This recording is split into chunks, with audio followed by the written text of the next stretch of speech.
Hello, welcome to Get to Know a Comic Book Geek tag. Thank you, Shannon, um, for tagging me. I'm once again I'm doing a video based on this camera, so hopefully I am making the right eye contact instead of like looking at something else. Um, First name Nick, Nicholas. Either way is fine with me. Number two, how did I get started in collecting? For those that are familiar with my channel, you already know the story, but I bought my first American comic book in 1981, the Iron Man 150, and that's also the number three question. Um, I was exposed to comic even earlier than that in the old country, with my dad having a big collection of Belgium and French comic books from Smurfs to Tintin to Asterix and Obelix to Look Look. So I always love the medium. Who doesn't like awesome drawings, right? Um, but once I get to America and found American comic book, it was love at first sight. So I bought Iron Man 150 as my very first book, and then I bought, of course, then X-Men, Fantastic Four, Teen Titans, Thor. I didn't buy that many titles, and because money was tight back in those early days. Money was tight, and because of that, I bought a few titles, and I also keep everything neatly because they were such a prized possession, and I worked so hard, in my opinion, to get them. I was a paperboy, my first job, that I didn't want to ruin them. And then the thought of being a collector really didn't cross my mind until around maybe 2 or 3 years later when I start to buy bags and board to protect them. So around junior, senior year in high school, a few years later, that's when I consider myself a collector. But up until the first year or two, I was just happy buying them, reading them, and enjoying them, and protecting them from being damaged. Number four, favorite show. Tough questions. You know, if I have to pick a show that I would say is my favorite, uh, for cartoon, hmm, I have to go with. There are just so many good ones. Okay, yes, I probably cannot pick my favorite cartoon. If you're talking retro, like Shannon, he mentioned about Saturday morning is 4 hours of cartoon. I agree. That was my favorite thing to do in Saturday morning from 7 to 11. I'm not sure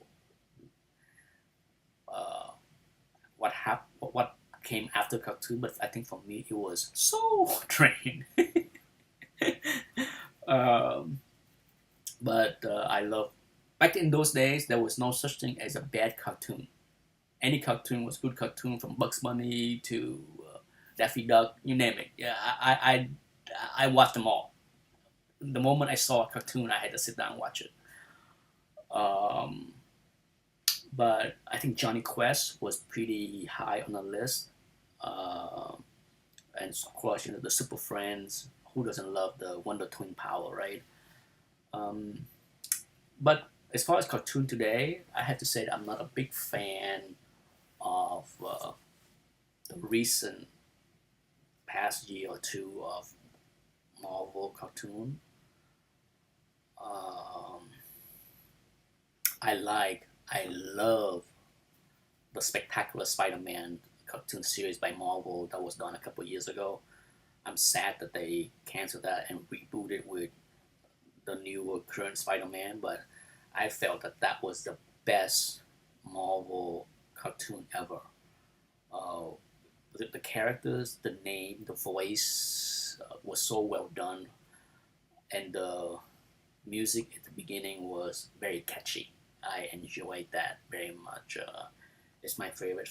And then the Avengers also, not the current Avengers, but the Avengers series. I think they call it Avengers Assemble. That had 2 seasons, 2 3 years ago. It's a great series. Once again, the character, the voice was just really fun to watch. The interaction between all the members, was really well done. But you had great storyline with Kang the Conqueror.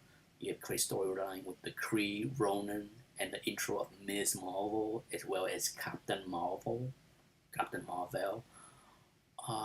and then Black Panther's intro in there. There was a lot. Even Beta Ray Bill was intro in that series. So if you haven't seen that, I highly recommend that cartoon. But as far as sitcom, my favorite is something that most people probably haven't seen or haven't heard of. Taxi. Taxi is my favorite all-time sitcom series. I can watch that show every day, all the time. It has, a great cast. My favorite character of all time in any sitcom is Jim Ignatowski. Okay, for those that are familiar with the show, you know what I'm talking about. But then Danny DeVito in that show was just the awesomeness. He was so funny. And then you have Tony Danza, you have Mary Lou Hanners. There was just so many young, fantastic talent in that show. Even Christopher Lloyd, who played Jim Ignatowski before he became more famous in the Back to the Futures movies. Awesome. Jim Ignatowski was such an awesome character, and even Latka. Okay, Latka was so funny. One of my favorite episodes is the cookie episodes. But okay, let's move on. As far as other TV show that I watch, I have to say Star Trek is my all-time favorite TV show because I like a lot of stuff. I can watch Law and Order all the time,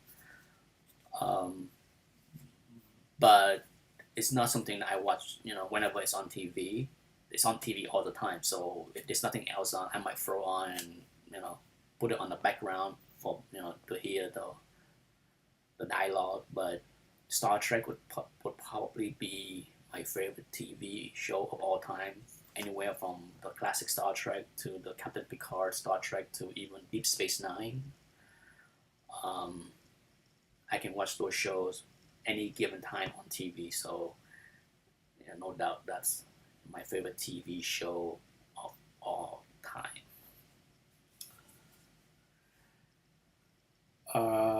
Let's see. Next, number 5, pets.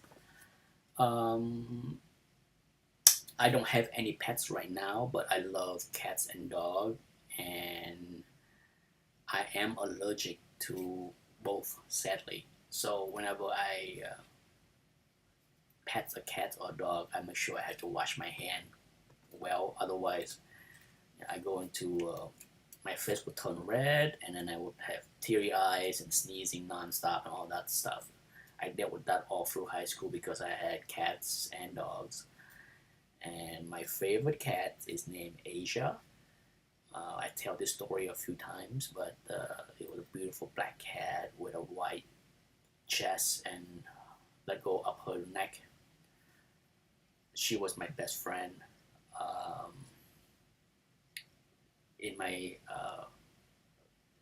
high school years, she would hide in the bushes 2 blocks away from my house to wait for me to come home from school. So when the school bus dropped me off, she would jump out and walk with me home so that I can give her her afternoon snacks and treats. And she behaved a lot like a dog. She was very smart. She can do tricks. She can, if you hold up the tricks and ask her to stand up, she would stand up. She would roll over, kind of thing. And a wonderful cat. A wonderful cat. One to remember forever. Where I live in Sarasota, home of CGC. CGC is about a 15-minute drive away from my house, so it's very convenient for me to drop off and pick up books if I ever do that. But Sarasota is a wonderful little town. It's it's an older town with more retirees. I think the average age here is probably late 40s, early 50s. Certainly not a kind of place that young people would like to hang out. The social life here for the 20s, the 30s, single people are not that likely. But it's great for me and my family. Number seven, favorite cereal, and like Shannon, I'm not a big cereal eater. I avoid sugary things. I don't drink soda. Haven't drank soda in like 10 years. But as you can see, I love food. So I substitute sugar with fat and salt as my things that I cannot give up. Um, but if I had to eat cereal, I try to eat like Raisin Bran. We have cereal around the house, so if I have an urge to snack at night, then I eat something healthy like um, you know Cheerios or Raisin Bran. But when I was younger and into sugary stuff, I love cinnamon toast. I think that's the name. It's been a long time, but I just love the crunchy cinnamon sweet stuff. Yep. Number eight, birthday, November 13th to be exact. I am a Scorpio, and my birthday had fell on Friday the 13th quite a few times. I'm not superstitious. Phobia. I have a funny story to tell about phobia. I didn't think I had any kind of phobia for the longest time. Sure, I don't like spider or snakes. I see them, I don't like it, but I don't freak out over those kind of things. But um, I found out about my fear of height when I was in college. I went to college in upstate New York, near Lake Placid. Okay, for the longest time, Lake Placid was a Winter Olympic Training Center. It's pretty cool. If you ever get a chance to visit Lake Placid for whatever reason, even in the summer, do it. Okay, in the winter, even better. If you're a skier, wonderful town for winter fun things to do. But as a visitor to Lake Placid, even in the winter, you can pay a small fees and go down the bobsled with the professionals. They would have a professional driver in the front, a professional breaker in the back, and then two people can sit in the middle, and then you can enjoy the fast ride down the bobsled, the same place that people train for the Olympic. These days, I think the Olympics training for the winter have moved to Colorado, so I think Lake Placid is no longer the same as it was back in the '80s when the U.S. beat the Russian in hockey. Okay, so I love Lake Placid. When I was in college, we visited Lake Placid a few times just to see the hockey games and all that other stuff there. Um, but when I visit the ski jump area, that's when my fear of heights was discovered. Okay, for those of you that don't know much about that, the ski jump on top where they launch themselves is quite high, a couple story high, so you gotta take the elevator up, and the floor is it's like a metal grid, like a barbecue, like a typical barbecue. You see those kind of grid, and it makes sense now after I went up there because you have to figure being where they are with a lot of snow, it's best to have that kind of flooring so that the snow can just fall right off instead of accumulating and making a big mess and slippery and all that stuff up on top. But I didn't know that, so here I was excited with my friend, like, oh, we got to see the ski jump. I get off the elevator, I come rushing out into the area, and my my body my body went into like a shock. I mean, my leg was really frozen and shaking, and my mind was freaking out, and I think I turned white, um, and I think most of my friends noticed that I freaked out, and realized that Nick does not like heights. So when I was up there, you literally look below your feet and you can see hundreds of feet below you because the floor is just just a few metal bars, and that was a frightening scene. And trust me, I didn't move very much. I stood there, looked down once, and it freaked me out. And for the next few minutes, I just stand there and just like, guys, can we go now, please? And I couldn't be happier to get back into that elevator and go down. Number 10, I did not, oh man, what did I do? Number 10, last question is, how do I get the name ETA Nick One? As most of you notice, I changed my name from ETA Nick One to ETA Nick because that's the name that I wanted in the first place. For some reason, YouTube didn't let me use ETA Nick when I start the channel, but now they allow me to change back from ETA Nick back to they allow me to change ETA Nick 1 to ETA Nick, not one word. So I couldn't figure out how to go ETA Nick one word. Silly YouTube. But Nick is my name, and ETA is the name of my company, my consulting business. So, and that's it. Nothing fancy. It's the name of the ETA's abbreviation for Equity Trading Analysis, or estimated time of arrival. There's a little side story to both of those meaning to the name ETA, how I come up with the name for the business. And that's it. Let's see who I can tag for this video. I will tag Kingpin.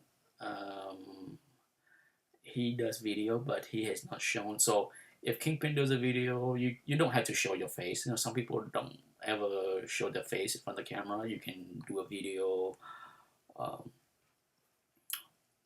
any other way you wish, right? You don't have to sit like this. And across the pond, Brooke, host of Hoggoth. I enjoy his Harry Potter kind of greetings in the beginning. It's always make me chuckle when I see it. But so I tag those two. I will contact them that they've been tagged, and hopefully they will answer some questions and allow people to get them to know better. That's it. Thanks for watching.